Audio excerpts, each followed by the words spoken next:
No MZ Playbook de hoje, com muito orgulho, Hélio Cerqueira Neto com a gente, Head de Relações com Investidores da F3 Rock. Hélio, obrigado por estar aqui conosco. Obrigado a você, obrigado Trócoli, um grande prazer estar aqui com vocês. Nós que agradecemos, uma satisfação muito grande ter você aqui para trazer conhecimento, enfim, trazer insights novos para a nossa audiência. Legal. Muito obrigado. Não percam, uma aula principalmente de um minerador de M&A de early stage. Aguardem.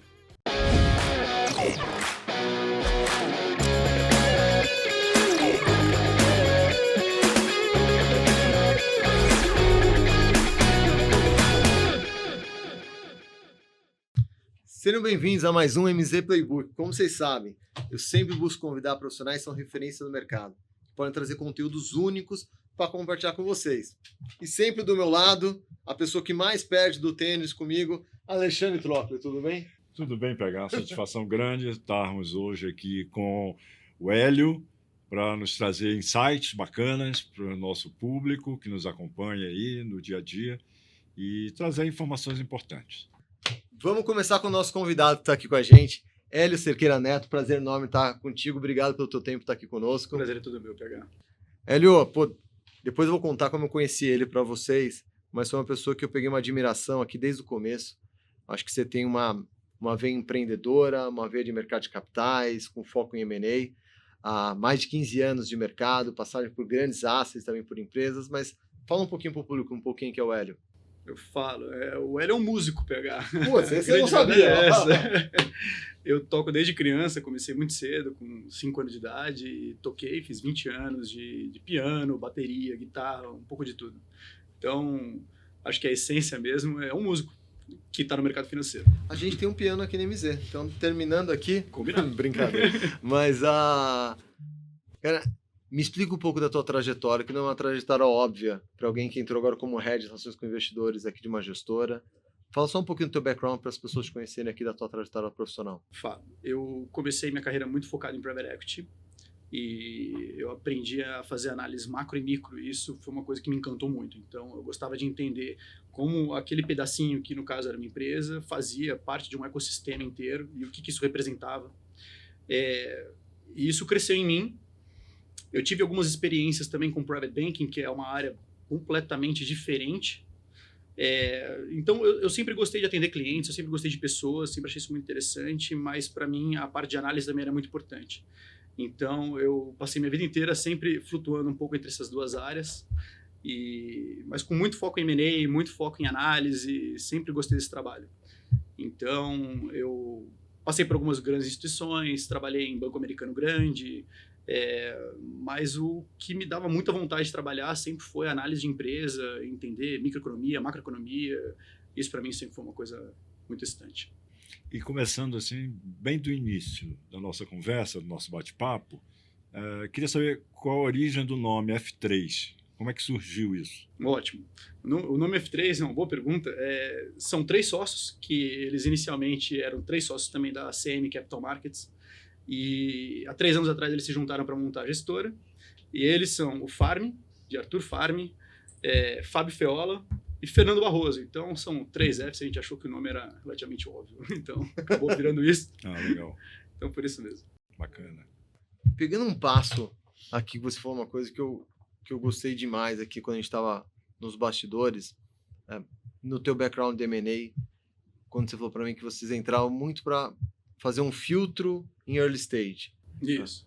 De um contemporâneo de FAAP como eu, que a gente apanhava de contabilidade. Totalmente. Mas conta um pouco aqui, como que você conseguiria filtrar? O que você levava em consideração quando você pegava uma empresa em early stage, que é uma empresa que tem uma mortalidade alta, Isso. tem algumas deficiências de controles internos, como você conseguia capturar o que era importante aqui daquela empresa? Que olhar você tinha? Então, ótimo.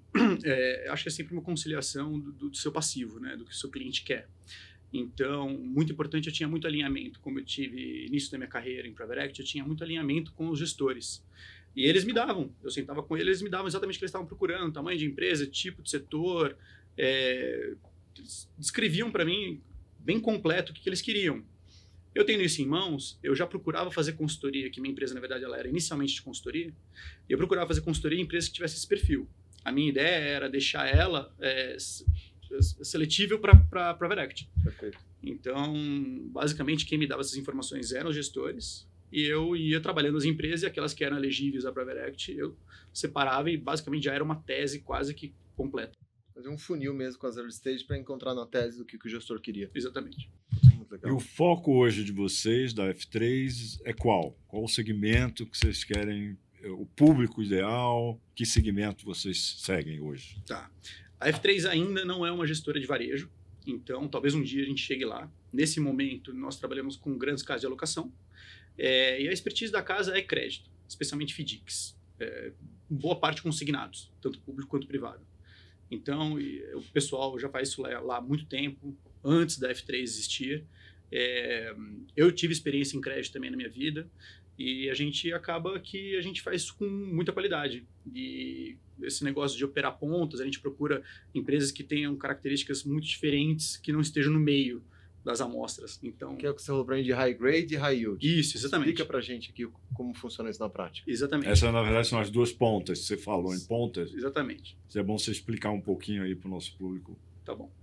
detalhando o que é pontas e high yield e high grade. Tá bom. A gente acredita no produto puro, então quando você cria um produto 100% high yield e um produto 100% high grade, você consegue fazer um composto desses dois produtos, e aí você consegue fazer uma alocação um pouco mais pró ou contra risco. E obviamente também retorno. Então a gente gosta de ter essas caixas de ponta, porque a gente entende que os alocadores eles têm a liberdade que eles quiserem para poder fazer para cada cliente como eles quiserem.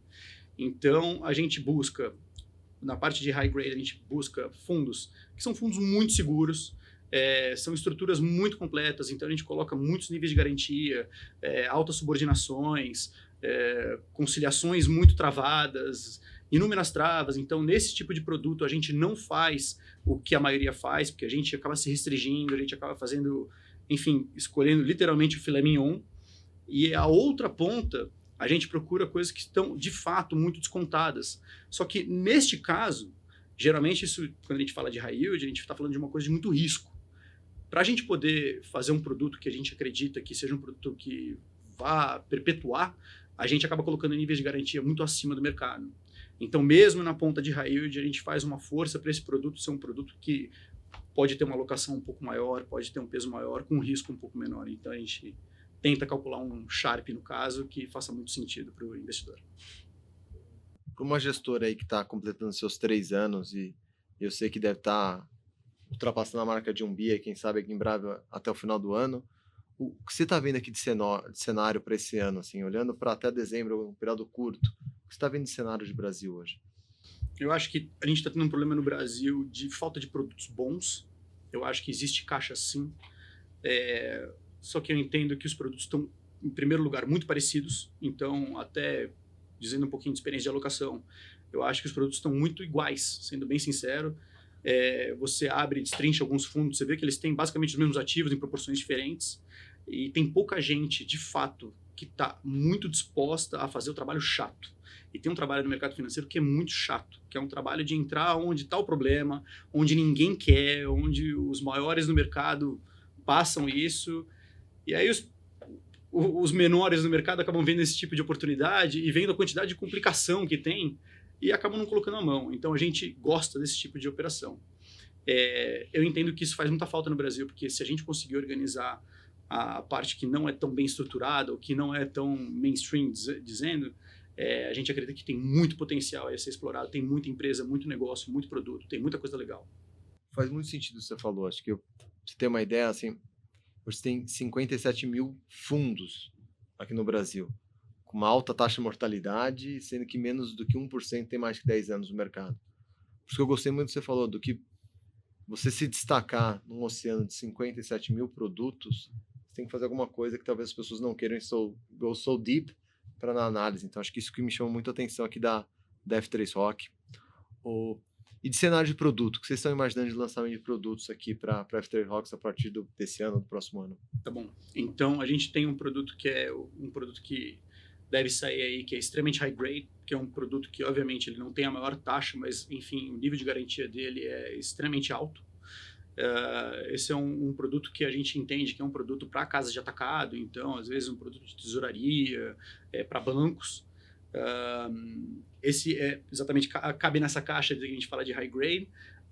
Nós temos uma área imobiliária embrionária, que a gente entende que tem toda a sinergia com a casa. Então, esse é o início. A gente entende que, bom, quanto mais risco político, mais sentido faria ter um ativo imobilizado. Então, nesse momento, a gente acredita muito que, por consequência do mundo, das coisas que a gente entende aí que podem acontecer no futuro, a área imobiliária é uma coisa, enfim, quase palpável. O investidor gosta muito disso, né? Fundo de tijolo, fundo imobiliário. Isso. E me fala uma coisa, Hélio, para você, como o PH falou, esses 57 mil fundos, para você se destacar no mercado é bem complicado. Qual é o diferencial da F3 Rock para chamar atenção, para ser notado, para ser procurado, principalmente? Então, de fato, isso eu posso te responder com muita assertividade, é o relacionamento. A F3 Rock tem... nós não somos uma gestora grande, nós não temos muita gente, mas quem está lá tem muito relacionamento e muito duradouro de muitos anos. Então, os nossos parceiros, o nosso passivo, é um passivo que a gente tem muito orgulho, que estão com a gente já há muitos anos e tudo que a gente faz, eles entram com a gente, eles são muito próximos, a gente tem uma sinergia muito grande, a gente desenha produtos para eles, a gente gosta de fazer esse negócio tailor-made, então de sentar com o cliente, falar o que vocês estão procurando, deixa eu ir atrás, deixa eu fazer seu hunter e desenvolver um produto que atenda exatamente a esse cara. Então, sinceramente... É um tailor-made, né? É muito. A gente faz muito. Primeiro ouve o passivo, primeiro ouve o investidor, entende a demanda que ele quer, estrutura o produto, vai atrás dos ativos e aí sim a gente vai para uma... Bem personalizado. Bem personalizado. Com certeza a F3 Rock promete um grande crescimento aqui. O que eu queria que você pudesse compartilhar com a gente, com a audiência. Fazer relações com o investidor e gestor é algo bem diferente. Você tem que dominar tanto o produto, a estratégia do produto, a parte de relacionamento, como você disse, que é o principal alicerce. Como que é o teu dia a dia? Como que é o teu dia a dia, principalmente com a parte de captação para o investidor institucional, que não é simples. Verdade. Como que você faz essa captação? Como você faz a estratégia aqui no mercado? Bem falado. Isso é interessante pegar. Porque, assim, eu acho que a gente entende como investidor o cara externo à empresa. Eu entendo como investidor como absolutamente qualquer parte da empresa. Então, eu gosto mais de relação com stakeholders, às vezes em algum momento, porque os meus sócios são os investidores, as pessoas que estão dentro da empresa, as áreas diferentes, elas são também investidoras. Então, eu acho que a gente se coloca numa área muito de meio entre os canais da empresa. Então, vira uma área realmente de comunicação. Para essa área de comunicação funcionar, você tem que transformar a gestão, que fala matemática, que fala finanças, com uma área de investimento que muitas vezes fala emoção. Então, esse intermeio dos dois lados é uma coisa que eu entendo que assim, é delicado, não é tão simples de fazer, e eu acho extremamente interessante. Uma aula, gostei de como você conectou. Acho que faz muito... O desafio do RI de uma gestora, principalmente de produtos para investidor institucional, é muito difícil. Mas vale acontecer essa proximidade, entendendo que você tem um papel de comunicação, de proximidade, de saber dar as boas e más notícias, faz todo sentido. Muay Thai, 8 anos. Fiquei até com medo de qualquer brincadeira aqui. O que você traz de correlação? Eu sempre gosto de brincar, mas essa correlação da tua disciplina da artes marciais com o teu dia a dia, tua rotina no mercado de capitais, o que você podia trazer de correlação? Olha, pegar, essa é uma pergunta difícil de responder. Existe sim uma correlação. Eu acredito que artes marciais, enfim, em geral, elas acabam trazendo muita disciplina e isso no mercado financeiro é muito importante, porque eu entendo que muita gente acaba sendo atraída pelo mercado financeiro, acreditando que vai ficar rico rápido, que vai ganhar dinheiro na Mega Sena, e isso, de fato, a gente percebe que muitos anos de mercado isso não acontece. Perfeito. Então, eu acho que precisa, assim, de muita resiliência para você entender que não vai ser no primeiro ano, não vai ser no segundo, vai demorar, você vai se machucar muito esses 8 anos aí, boa parte eu passei machucado, essas coisas que a gente não conta. Então, acho que é mais ou menos isso, é aguentar, se machucar e levantar depois. Pegando essa última frase que você bateu, tem alguma frase que você gosta de compartilhar, alguma coisa de como fosse um conselho? Que eu sempre trago aqui, mais do que alguém para apresentar uma gestora, novos produtos, uma gestora com crescimento forte, eu sempre busco trazer pessoas que podem ser boas referências no mercado. Por isso que eu fiquei super feliz quando você aceitou o nosso convite, desde o momento que a gente se conheceu. Pra você trazer agora um pouco de um conselho do Hélio para uma pessoa que está saindo hoje da FAI, pudesse olhar para você e falar assim, que tipo de conselho você poderia trazer para alguém que vai trabalhar uma trilha no mercado de capitais, por mais que a sua não foi óbvia. Foi uma trilha de empreendedorismo, uma trilha de private banking, M&A e RI de gestora. mas você compartilhar uma dica de um profissional referência para quem está começando. Olha, eu acho que, enfim, eu como RI tenho a obrigação de pensar como tudo em networking. Minha sugestão seria façam aliados. Acho que não existe nada melhor neste planeta do que um aliado. Eu entendo que os relacionamentos que a gente acaba fazendo na vida, a gente entende que eles vão, sei lá, florescer em algum momento. Mas os aliados são pessoas que estão muito conectadas com você, são pessoas que estão nadando no mesmo mar que você, estão sofrendo a mesma coisa que você. São pessoas que têm interesses, ambições, desejos, metas em comum. É um pouco no nosso caso.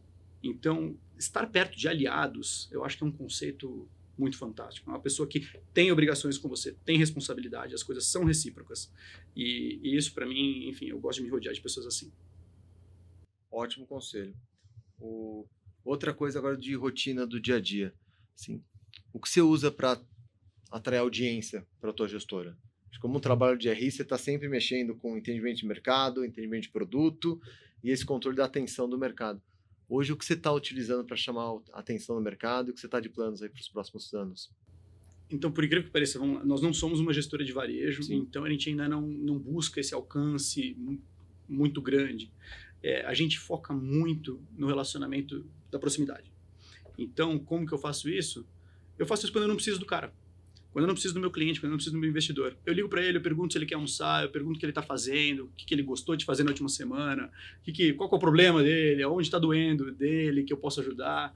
Então, eu acho que esse contato, quando você não tem um fim específico, uma agenda, eu acho que isso faz toda a diferença. Fica mais fácil, né? Eu acho que fica mais humano. Fica mais próximo. Uma ótima dica, Hélio. Uma ótima dica. E qual é a visão de vocês para esses próximos 5 anos? Aonde que a gente vai ver, ou vocês pretendem estar daqui a 5 anos, onde a F3 pretende chegar? Obviamente, a F3 pretende crescer, nem o céu é o limite, né? Mas a gente entende o seguinte, como nós somos uma gestora especializada em crédito, uma das grandes coisas que a gente aprendeu ao longo do tempo é não dar um passo maior que a perna. Então, o fato, nós temos 3 anos e a gente tem feito um crescimento bem orgânico, justamente por questão de muito cuidado para não dar um passo muito grande, não fazer um fundo muito grande. Então, tudo a gente faz com muita calma. Talvez em 5 anos a gente não esteja no lugar que eu gostaria de estar, talvez não seja exatamente lá, mas eu tenho certeza que a gente vai estar construindo a base que a gente precisa para chegar lá. Mas ir para o varejo é uma possibilidade? É uma possibilidade, claro, com certeza. Com certeza, sem dúvida nenhuma. Em 5 anos, extremamente possível. Acho que está atento a oportunidades. Acho que você tem como eu te falei desde o começo, você tem esse tino de relacionamento que é uma bela referência para o mercado. E o que você falou agora que eu gostei muito é de estar presente mesmo quando a pessoa não precisa que você esteja. Acho que cria essa confiança, esse elo que é importante em momentos de alta volatilidade, em momentos de mudanças repentinas. Então, acho que você investe nisso de uma maneira super bacana e fica um conselho super válido para a nossa audiência. E se eu puder te cortar, falar mais uma coisa, eu acredito o seguinte, eu acho que você tem que amar seu cliente. Isso é uma coisa muito difícil, ser investidor, você tem que amar esse cara. Você não consegue amar todo mundo. Então, acho que você tem que se aproximar daquelas pessoas que são parecidas com você, que têm muita afinidade. É muito mais fácil você ter aquele cliente que você olha e você se identifica com alguma coisa nele, que existe uma relação entre os dois. Eu acho que esse cara acaba gostando naturalmente de você. E aí você não força o amor. Você não consegue forçar coisas muito diferentes, coisas que não têm muito a ver. E eu acho que muito desse mercado é a gente se aproximar daqueles que são parecidos, nossos pares. Então eu acredito muito nesse negócio de amar o seu cliente o máximo que você conseguir. Falei para você que tinha um lado humano na gestora, você falou que não tinha? Sim, tem. Agora eu estou vendo que tem. Você vê que tem, eu te falei que tinha, por isso eu tava ansioso para a visita aqui do Hélio. Cara, obrigado de coração. Assim, acho que você tem desde o começo eu senti que você tinha algo especial e mostra pelo nosso bate-papo aqui. Obrigado por compartilhar essas dicas aqui, por compartilhar sobre a F3 Rock, que eu acho que tem um case que a gente está acompanhando, mas que o mercado está apertando, vocês estão indo na contramão num crescimento super, super importante aqui, acho que super fruto de um trabalho sério, um trabalho feito com relacionamento e com amor. E profissionalismo, né? E profissionalismo. Vamos lá, para quem quer conhecer mais sobre a F3, entrar em contato contigo, como funciona? Pode entrar em contato comigo, todas as informações estão no site, a gente tem acesso, e-mails, telefones, absolutamente tudo. E a gente geralmente conversa com o cliente como ele gosta. Ele prefere WhatsApp, e-mail, telefone. é indiferente. Vamos colocar aqui na bio todos os contatos aqui do Hélio, do site, para vocês poderem acessar. Uma pessoa super acessível. Eu acho que vale sempre um café, uma conversa. Além de lutador, ele é corredor, então ele corre até vocês para atender super rápido. É multiuso aqui o Hélio. Mas, Hélio, eu queria te agradecer, cara. Obrigado. Muito obrigado. Gente. Uma honra ter você aqui Obrigado, conosco. Hélio. Obrigado a vocês. E é isso, gente. Espero que vocês gostarem aqui do MZ Playbook dessa vez. Uma honra estar aqui com uma pessoa desse calibre como o Hélio. E até o próximo.